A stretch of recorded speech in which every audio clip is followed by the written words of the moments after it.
Hello बच्चों, कैसे हैं आप लोग। क्लास 8 बिहार बोर्ड गणित की नई पुस्तक है जिसमें प्रश्नावली है 5.3। हमें इसमें टोटल 10 सवाल हल करने हैं। आइए देखते हैं इसका प्रश्न क्रमांक पहला क्या है। निम्नलिखित संख्याओं के वर्गमूल ज्ञात करने में इकाई अंक की क्या संभावना है। ठीक, यहाँ पे जो संख्याएं दी गई हैं इनका अगर हम वर्गमूल ज्ञात करें, स्पष्ट कहा गया है कि इनका वर्गमूल ज्ञात करने में इसके इकाई अंक की क्या संभावना है। ठीक है, अगर हम इसका वर्गमूल ज्ञात करें, जो भी आंसर आएगा तो वो इकाई अंक क्या आएगा।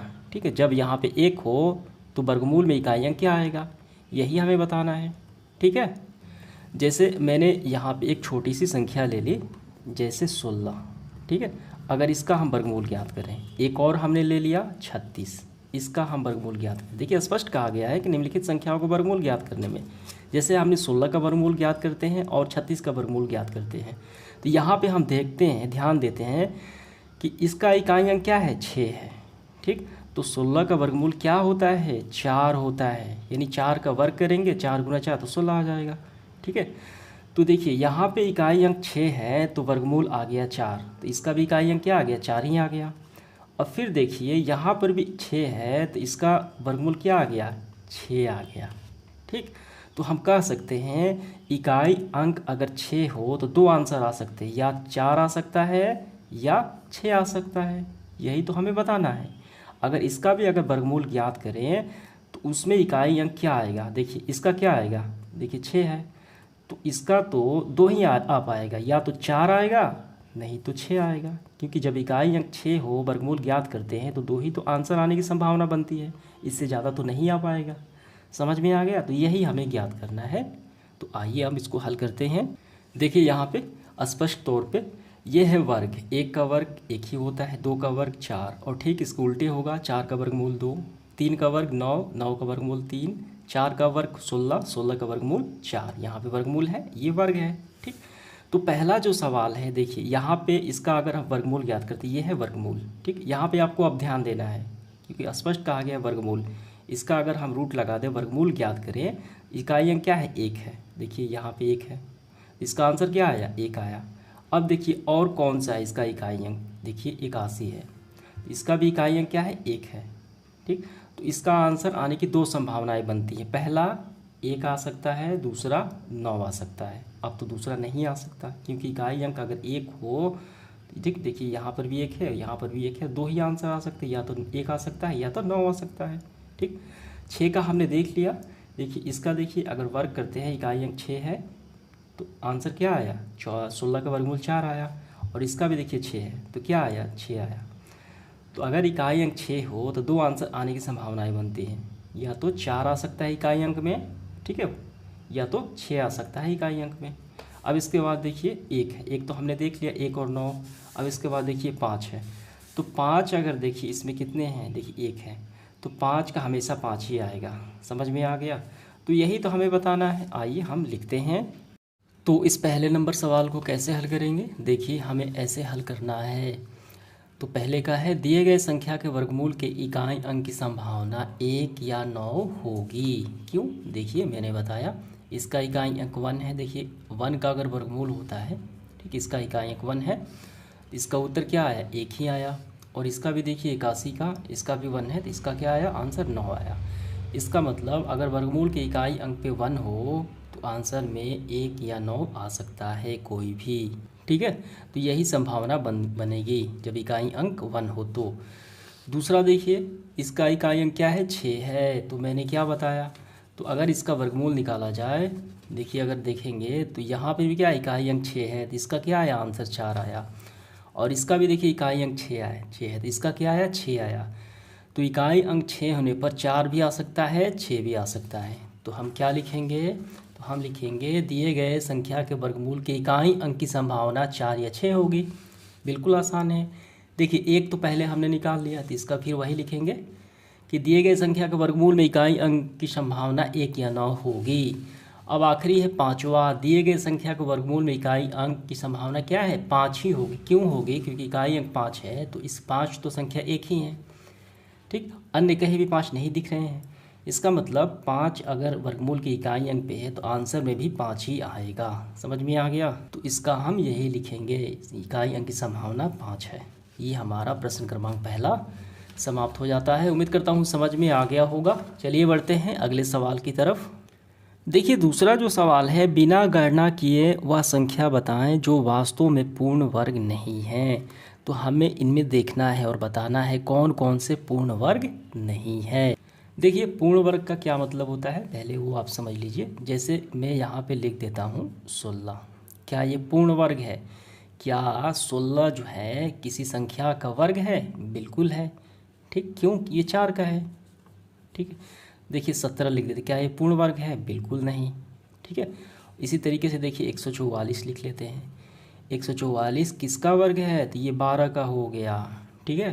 तो इसी को बोला जाता है पूर्ण वर्ग। देखिए 4 किसका है? ये 2। ठीक है, 2 का पूर्ण वर्ग है 4। तो उसी तरीके से यहाँ पे दिए गए हैं तो हमें बताना है कौन से पूर्ण वर्ग नहीं है। ठीक, तो इसका देखिए एक सरल एक तरीका होता है, हम उसी के आधार पे हल करेंगे। जिस संख्या का इकाई अंक जो है 2, 3, 7 और 8 हो, इस पे समाप्त हो, तो वह पूर्ण वर्ग संख्या नहीं होगी। ये हमेशा ध्यान देना है। ठीक है। जैसे मैंने आपको बताया 144, ये किसका है? ये 12 का है। 12 का, ठीक है, इसका वर्गमूल आ जाएगा 12। देखिए इकाई अंक क्या है? 4 है, इसमें सूत्र नहीं है। ठीक, इसका मतलब ये पूर्ण वर्ग संख्या है। तो हमें नहीं बताना है, ये सब अगर आ जाए तो पूर्ण वर्ग संख्या नहीं होगी। ठीक, और इसके सिवा अन्य आ जाए कि 1 आ जाए, 4 आ जाए, ठीक है, 5 आ जाए, तो क्या है? पूर्ण वर्ग होगी। तो पूर्ण वर्ग संख्या नहीं होगी। यहाँ दिए गए प्रश्न में देखिए 1, 2 और 3 में देखिए यहाँ पे 3 है। देखिए इकाई अंक आ गया 3। ठीक, इसके बाद देखिए 7 है तो 7 भी है, 8 है, 8 भी है। यानी पहला, दूसरा और तीसरा ये क्या है? इकाई अंक जो है 3 है, 7 है और 8 है, इसीलिए ये पूर्ण वर्ग संख्या नहीं होगी। तो प्रश्न में पहला, दूसरा और तीसरे में क्रमशः इकाई अंक 3, 7, 8 है जो पूर्ण वर्ग संख्या नहीं होगी। तो आंसर कौन आ गया? जो नहीं होगी वही बताना है। तो पहला, दूसरा और तीसरा। ठीक, देखिए चौथा का पूर्ण वर्ग होगा क्योंकि इकाई अंक 1 है। ठीक है, तो आंसर ही आपका आ गया पहला, दूसरा और तीसरा। समझ में आ गया? तो यही आपको पूरा लिख लेना है। देखिए इसके बाद है प्रश्न क्रमांक तीसरा, बार बार घटाने की विधि से 100 और 169 का वर्गमूल ज्ञात कीजिए। ठीक, तो कैसे ज्ञात करना है? बार बार घटाने वाली विधि से। ठीक, तो आइए सबसे पहले हम इसको लिखते हैं। देखिए ये रहा। देखिए इसको कैसे हम घटाएंगे कि 100 में से विषम संख्याओं को हम घटाएंगे। जब शेषफल 0 आ जाए तो जितनी बार हमने घटाया बस वही उसका वर्गमूल हो गया। देखिए आपको समझ में आ जाएगा। यहाँ पे पहला जो सवाल है 100, ठीक, तो हम यहाँ पे घटाएंगे विषम संख्या। तो पहली विषम संख्या क्या होती है? 1। तो घटाने पे क्या आ गया? 99। ठीक है, और फिर 99 में से अगली विषम संख्या घटाएंगे। यहाँ पे लिखेंगे 99। अगली विषम संख्या 1 के बाद क्या आता है? 3। ठीक, तो 99 में से 3 घटे 96। अब यहाँ पे देखिए फिर 96 में से अगली विषम संख्या हो गई 5। 96 में से 5 घटे तो आपका आ गया 91। अब 91 में से अगली विषम संख्या हो गई 7। ठीक है, तो ये कितने हो गए? 84। और फिर 84 में से अगली विषम संख्या हो गई 9, तो ये हो गया 75। ठीक है, अब यहाँ पे 75 में से अगली विषम संख्या 11, तो ये हो गया 64। 5 में से, ठीक है, 64 हो गया। अब ये देखिए 64 में से अगली विषम संख्या हो गई 13। 4 में से 3 गए, 1, 6 में से 1 गए, 51, 51।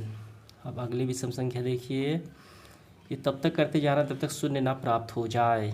ठीक है, इसके बाद देखिए आ गया 15। ये कितने हो गए? तो ये हो गए आपके, हो गए घटेगा तो 36। ठीक, तो 36 में से 15, 16, 17। ठीक है, तो ये हो गया 19। अगला है 19 में से 18, फिर 19 घटाएंगे, 18, 19। अगली विषम संख्या क्या है? 19। तो ये आ गया शून्य। देखिए शून्य प्राप्त हो गया। समझ में आ गया। देखिए हमने स्टार्ट किया, ये सारी विषम संख्याएं हैं, ठीक है। तो विषम संख्याओं को घटाते जाना है और एक समय आएगा कि शेषफल शून्य प्राप्त हो जाएगा, ठीक। और जितनी बार हमने घटाया है वही इसका वर्गमूल हो जाता है। कितनी बार हमने घटाया, ठीक है। 1 2 3 4 5 6 7 8 9 10, यानी 10 विषम संख्या हमने घटाया, 10 बार घटाया। तो आपको लिखना है अतः वर्गमूल बराबर 10, ठीक। 100 का वर्गमूल 10 आ गया। समझ में आ गया। तो इसी तरीके से आपको 169 का भी करना है। देखिए दूसरा है हमारा 169, ठीक है। तो उसको भी वैसे ही घटाएंगे। इसका अगली विषम देखिए, पहली विषम संख्या हो गई 1, तो कितना हो गए 168। अब इसके बाद 168 में से अगली विषम संख्या 3, तो कितना हो जाएगा, तो ये आ गया हमारा 165, ठीक है। अब 165 में से 5 घटाएंगे हम, आ गया 160। अब 160 में से 7 घटाएंगे हम, तो आ गया 153। अब 153 में से 9 घटाएंगे, देखिए 7 के बाद अगली विषम संख्या होती है 9, तो ये आ गया 144। 144 में से 11 घटाएंगे, तो देखिए ये आ गया हमारा 133। तो 133 में से 13 घटाएंगे अगली विषम संख्या, तो ये आ गया 120। 120 में से 13 14 15 घटाएंगे, तो ये हमारा 105। तो 105 में से 17 घटाएंगे, 15 के बाद 17 आती है अगली विषम संख्या। 105 में 17 घटे 88।